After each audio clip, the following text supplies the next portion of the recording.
মধ্যপ্রাচ্যে উত্তেজনা আর ইরানের সামরিক সক্ষমতা নতুন আলোচনার জন্ম দিয়েছে। ইরানের নেতা খামেনি ও তার জ্যেষ্ঠ সামরিক কর্মকর্তাদের নিহত হওয়ার পর তেহরান এই পরিস্থিতিকে রাষ্ট্রের অস্তিত্বের প্রশ্ন হিসেবে দেখছে বলে জানিয়েছে আন্তর্জাতিক সংবাদ মাধ্যম আল জাজিরা।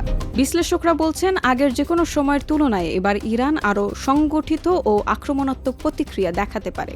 ইরানের প্রতিরক্ষা কৌশলের মূল ভিত্তি তার বিস্তৃত ক্ষেপণাস্ত্র ভান্ডার।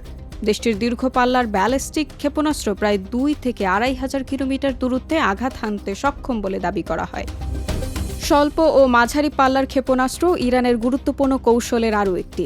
150 থেকে 800 কিলোমিটার পর্যন্ত সেসব ক্ষেপণাস্ত্র দ্রুত ও একযোগে প্রতিপক্ষের আকাশ প্রতিরোধ ব্যবস্থাকে চাপে ফেলতে পারে।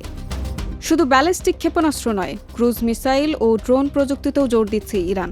অনেকে ধারণা করছেন, ইরানের ক্ষেপণাস্ত্র ও ড্রোন একযোগে ব্যবহার করে প্রতিপক্ষ দেশের শক্তিকে উড়িয়ে দিতে পারে।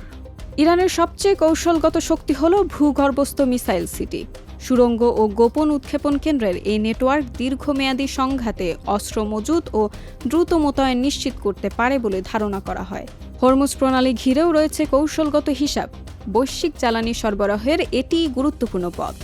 সব মিলিয়ে ব্যালিস্টিক, ক্রুজ ও ড্রোন এই 3 স্তম্ভের সমন্বয়ে ইরান একটি বহু স্তর প্রতিরক্ষা ও আক্রমণ কৌশল গড়ে তুলেছে বলে মনে করছেন অনেকেই।